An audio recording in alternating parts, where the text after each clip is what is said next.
هذا المرة راح نتقاسم معكم وصفة خفيفة وظريفة، قوارب البطاطا أو غراتان دو بوم دو تير بطريقة صحية وسهلة جدا، والبنة ولا أروع.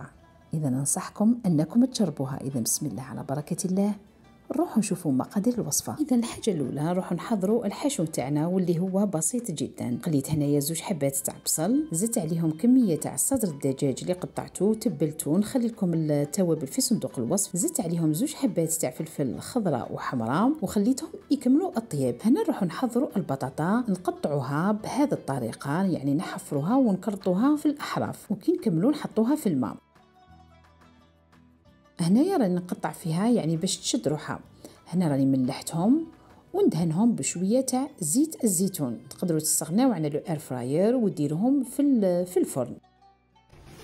هنا داو لي حوالي 15 دقيقه، يعني حتى تشوفوا هذيك التحميره. هذيك الاثناء نروح نوجدوا الصوص، يعني لا صوص طوماط تاعنا. استعملت كيس ونص تاع ماء، شويه لا طوماط كونسونطري، فلفل وملح. نجيب الصينيه اللي تروح للفرن، نستف عليها هذوك القوالب تاع البطاطا اللي طابوا لي ديجا، ونعمرهم بهذيك لا فارس، ونزيد عليهم هذيك لا صوص، وزدت لهم شويه تاع حمص هنايا اختياري، وزدت عليهم الفوق شويه لا موتزاريلا وشويه تاع معدنوس. خليتهم يتحمروا لمده 10 دقائق، وهذه هي النتيجه. اذا ان شاء الله الوصفه تاع اليوم عجبتكم. ما بقى لي غير نقول لكم بون ابيتي تو الموند.